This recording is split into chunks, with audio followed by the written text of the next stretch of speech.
Out of all the reasons in the world, and I've read your book, you have the 10, all these keys to success, etc. What would you say is the number one reason why people fail? Not necessarily why they make it, the complete opposite. Right. Lack of brains, lack of effort. Lack of brains, lack of effort. Yeah, they don't do the work. They don't learn, when you walk in the room, when you start a business and you start to talk about somebody, you're never in a vacuum with no competition, unless you're just extremely lucky. And if there's going to be competition, that means somebody else knows your business as well as you do when you get started. And if you walk into a competitive environment and they still know more about the business than you do and more about your customers, you're going to lose. But most people don't consider that. They don't do the work. They don't learn more about their industry. They don't know even about their business. And so you've got to put in the effort to know more about your industry than anybody else. And that's the brains part, and that's the effort part as well. Because look, if you're competing with me, you better know what you're doing, otherwise I'm gonna kick your ass, and you're not gonna outwork me. And so, the combination is usually what kills businesses early on.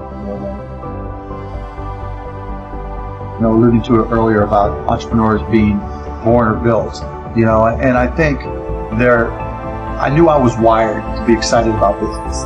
How or why, I don't know, but and there's certain guys that have the genetics to jump out of the gym, right? There's certain guys, that when they golf, they have the muscle memory and the discipline.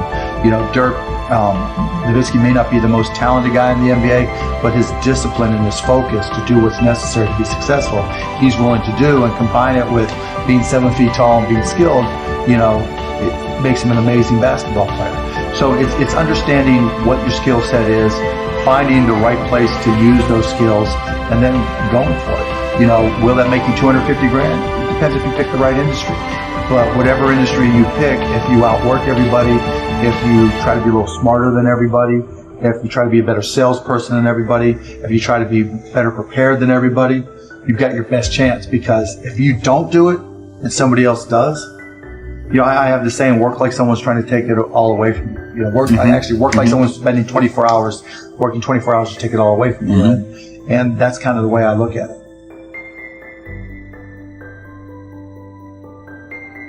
I started my first business when I was 12. I was buying and selling baseball cards, buying and selling stamps.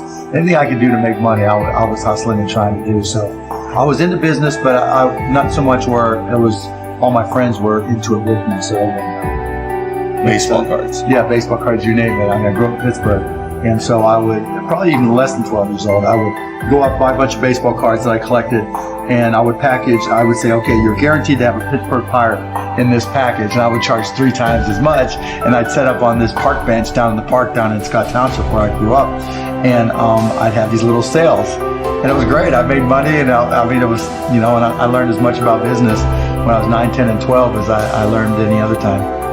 Let's transition to a different subject with college. You went to IU, right? Now you got a lot of people that say, forget about school, drop out of school. They're idiots. So you think they're idiots. Tell me why. If you're going to have and run a business, if you don't understand accounting, you're already behind the 8 ball. Can't you hire a guy that knows how to run accounting? But then they still have to communicate to you.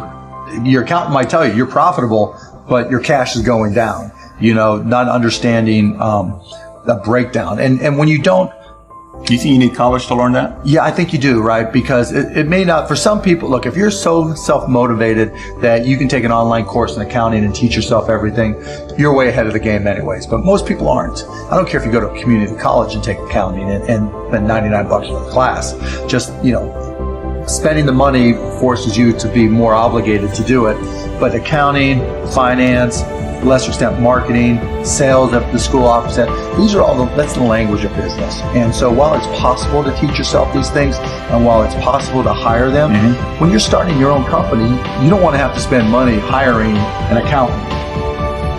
Well, let me tell you that. If you've gone through all these classes, you don't have to hire a lawyer to incorporate, right? You can probably figure it out yourself. And so your cost of opening up a business drops. But even more important than all that, that's the blocking and tackling. That's the language of business. The thing I learned at Indiana that was more important than anything else, I learned how to learn. And learning became far more important to me, because the one certainty in business is that it's always going to be changing.